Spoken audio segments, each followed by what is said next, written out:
The elderly homeless singer never imagined anyone famous would hear him. He sang Billie Holiday's music because it reminded him of his late wife, of nightclubs where he'd once played saxophone before life took everything away. His eyes were closed, lost in memory, when the crowd around him suddenly fell silent. Billie Holiday had stopped mid-stride on her evening walk, frozen by the authentic emotion in this stranger's voice. As she stepped closer behind him, ready to join his song, a street photographer captured the moment that would define what it meant to be truly human. If stories of unexpected compassion and the power of music to bridge worlds resonate with you, consider subscribing to witness more moments when human connection transcended circumstance. Harlem, winter of 1955. On the corner of 125th Street and Lenox Avenue stood Samuel Jenkins, a man in his 70s whose weathered face told stories most passers-by would never stop to hear. He clutched a battered harmonica and possessed something that homelessness couldn't steal, a voice that carried the weight of lived experience. Samuel had been a saxophonist in Harlem's jazz clubs before his wife Mary died, before the music work dried up, before the streets became his only stage. Mary had loved Billie Holiday with a passion that went beyond simple fandom. On evenings when Samuel came home from gigs, she would put on their cherished holiday records and they would dance in their tiny kitchen. When Mary died of cancer in 1953, taking their savings and apartment with her, Samuel found himself at 68 with nothing but memories and a voice that could still carry a tune. The transition to homelessness was gradual. First the apartment, then his possessions sold for food. But Samuel had his voice and Mary's favorite music, and he would stand on street corners singing the songs that had defined their love. January 17, 1955. The cold was bitter, seeping into bones and making every movement difficult. Samuel had spent the day moving between his usual spots, accepting a bowl of soup from a church basement. As evening approached, he made his way to his corner on 125th Street. There was something about the evening crowds he preferred. People were often more generous at day's end, softened by the approach of night. Samuel positioned himself near a street lamp, its pale light creating a small circle in the gathering darkness. He removed his threadbare gloves because he needed his fingers free to play the harmonica, a gift from Mary on their 10th anniversary, engraved with his initials in script that had worn smooth over decades. He brought it to his lips, played a few experimental notes, then began to sing a Billie Holiday standard that Mary had particularly loved. His voice, rough from age and exposure, nevertheless carried the fundamental musicality that a lifetime of performing had ingrained. He sang with eyes closed, shutting out the indifferent city and retreating into memory. In his mind, he wasn't on a frozen street corner. He was back in their apartment, Mary smiling at him, her eyes shining with love. What Samuel didn't know was that his voice was carrying farther than usual that evening.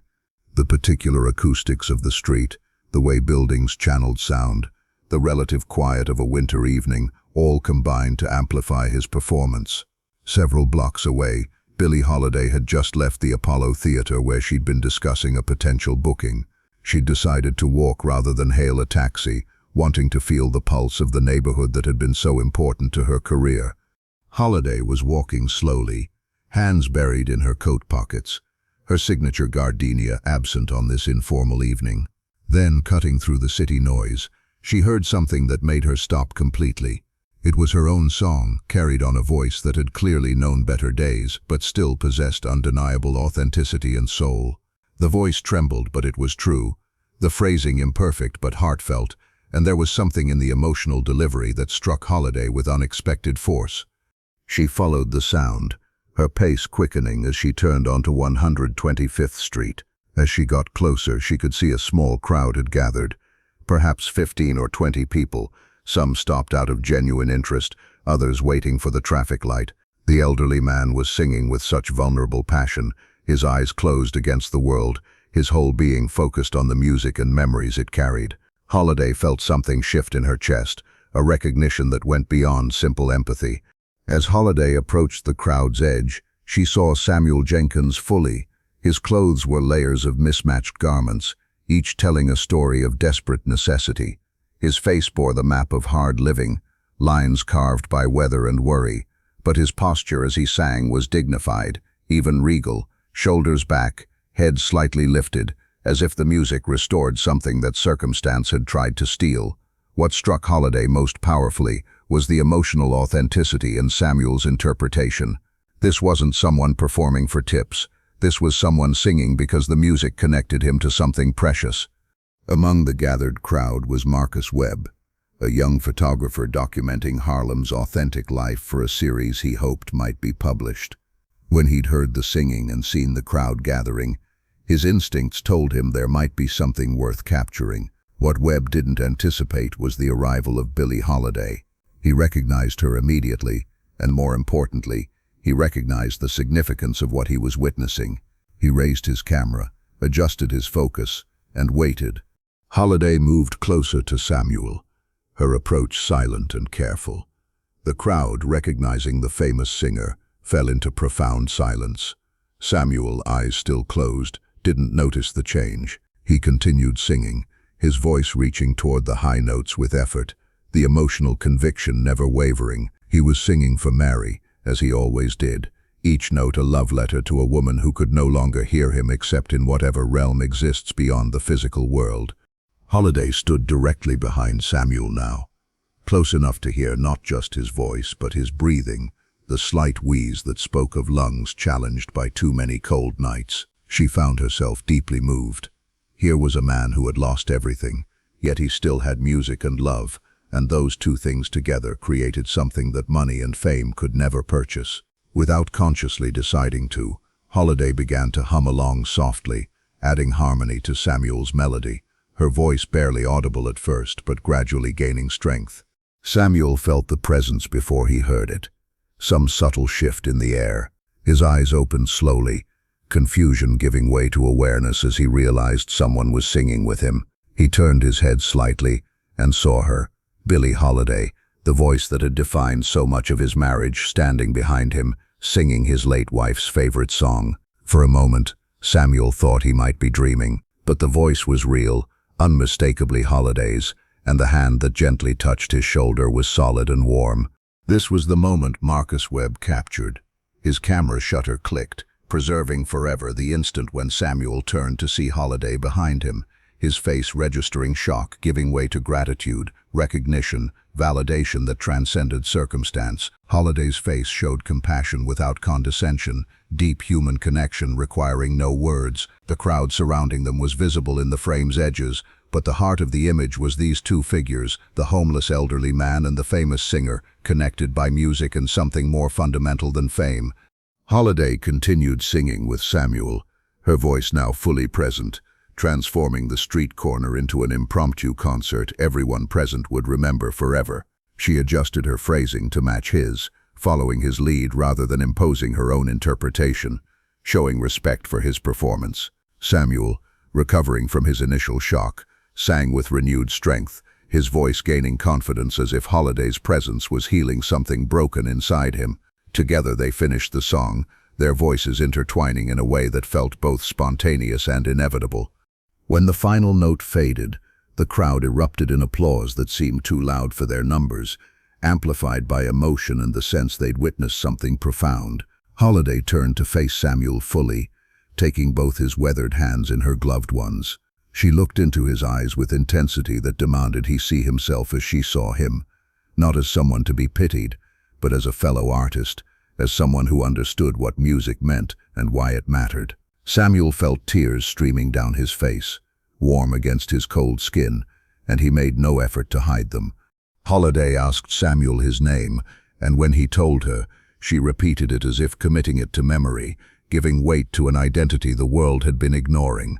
She asked about his life, and Samuel found himself telling her about Mary, about the clubs where he'd played saxophone, about how the music was all he had left. Holiday listened with complete attention, nodding with understanding that came from her own struggles with loss. Then she made her offer, spoken quietly but firmly enough that Samuel understood she was serious.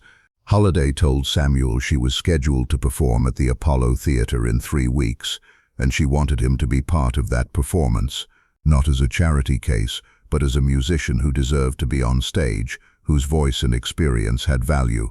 She promised to arrange everything, a place for him to stay, proper clothes for the performance, and most importantly, the opportunity to play his saxophone again. Samuel initially protested, overwhelmed by the generosity, but Holiday was insistent, and her conviction gave Samuel permission to believe he could reclaim some part of his former self. The crowd erupted in applause again when Holiday hugged Samuel, an embrace that communicated acceptance and respect. Marcus Webb captured this moment too, preserving the image of the famous singer and the homeless man holding each other on a Harlem street corner, united by music and mutual recognition. Several people came forward offering their own assistance.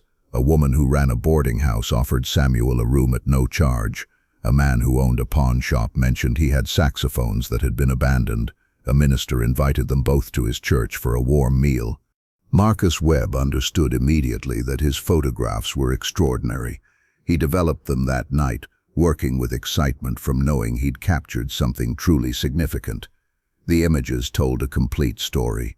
The elderly man singing alone, the famous singer approaching, the moment of recognition, the embrace. Webb brought the photographs to the New York Amsterdam News, Harlem's premier black newspaper, and the editors recognized their power immediately. The story ran on the front page 2 days later. The article told Samuel's background as a musician, his losses and resilience, his daily ritual of singing his late wife's favorite songs. It covered Holiday's spontaneous decision to restore his dignity by inviting him to perform with her. Most importantly, the article framed the encounter not as simple charity, but as recognition of shared humanity and the power of music to connect people across vast differences in circumstance. The photograph of Holiday and Samuel embracing became iconic, reproduced in dozens of publications nationwide, a visual representation of connection across divides. The response was overwhelming. Letters poured in from across the country. People wanted to help Samuel, wanted to ensure Holiday's generous gesture could be fully realized. Musicians offered instruments. Venues offered free performance space. Social service organizations reached out to identify other homeless individuals with artistic backgrounds who might benefit from similar assistance. The story had touched something deep in the national consciousness, particularly among those who remembered when community support was the only safety net, when neighbors looked out for each other. True to her word, Holiday arranged for Samuel to stay at a small hotel that catered to musicians. She personally covered all expenses and visited Samuel several times during the 3 weeks leading up to the show, sometimes bringing other musicians to help him regain his confidence and rebuild his ability on the donated saxophone. These sessions were healing experiences for both. Working with Samuel, seeing his gratitude and watching his transformation as he reconnected with his musical identity, reminded Holiday why she'd become a performer, the fundamental human need to express emotion and connect with others through art. The night of February 7, 1955, the Apollo Theater was packed beyond capacity. Word had spread about Holiday's plan to bring Samuel Jenkins on stage, and people wanted to witness this continuation of the story that had captured national attention. There was electric anticipation in the air, a sense that something significant was about to happen. Holiday performed several of her standard numbers first, her voice in particularly fine form that evening. Then, midway through her set, she paused and spoke to the audience about the encounter on 125th Street, about hearing her own music performed with such authentic emotion, about the man who sang for the memory of his late wife. She invited Samuel to join her on stage, and the applause that greeted his appearance was thunderous and sustained, a standing ovation before he'd played a single note. Samuel walked onto the Apollo stage wearing a borrowed suit carefully tailored to fit him, his hair cut and his face showing the results of 3 weeks of regular meals and rest. But more than his physical transformation, it was his bearing that had changed. He carried himself like a musician again, like someone who belonged on stage. Holiday handed him the saxophone, and he took a moment to feel its weight, to adjust his fingers on the keys, to breathe deeply and center himself. What followed was a performance everyone present would remember as one of the most moving experiences of their lives. Holiday began singing one of her most famous numbers, and Samuel joined on saxophone, his playing initially tentative but gaining strength with each phrase. The technical perfection wasn't there, Decades away from regular practice had diminished some facility, but the emotional authenticity was undeniable. He played with feeling that comes only from lived experience and deep connection to music. When he took a solo, the audience listened in rapt silence, and when Holiday rejoined vocally, their interplay felt like a conversation between old friends. The performance at the Apollo Theater changed Samuel Jenkins's life in concrete ways. Several club owners offered him regular gigs, recognizing both his talent and the story behind him.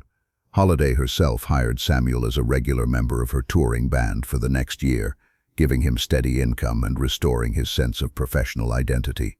More importantly, the broader jazz community embraced Samuel, ensuring he would never again face homelessness or invisibility. But the impact extended far beyond one individual's fortunes. The widespread attention to Samuel's situation sparked conversations about how society treats elderly artists, particularly black musicians who had contributed so much to American culture, but often received little in return. Several organizations were formed in the wake of the story, dedicated to providing support to aging musicians who had fallen on hard times.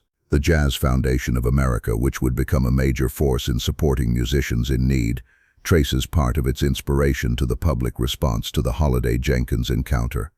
Years later, those who had been present that winter evening on 125th Street would speak of it as a defining moment in their lives. They had witnessed something that transcended the ordinary boundaries of human interaction, a moment when compassion, music, and recognition of shared dignity created transformation that rippled outward in ways no one could have predicted. The photograph that Marcus Webb captured remained a powerful symbol, reminding generation after generation that the most profound changes often begin with a simple act of seeing another person's humanity and choosing to honor it. Samuel Jenkins lived until 1968, passing away at the age of 81. He spent his final years as a working musician, respected by his peers and remembered fondly by audiences who had heard the story of his encounter with Billie Holiday. When he died, his funeral was attended by dozens of musicians who had been inspired by his resilience and by Holiday's example of compassionate action. The harmonica that Mary had given him, the instrument he'd been holding on that cold January evening, was donated to the Smithsonian Institution, where it remains on display as a testament to the power of music to connect, heal, and transform lives across all boundaries of circumstance.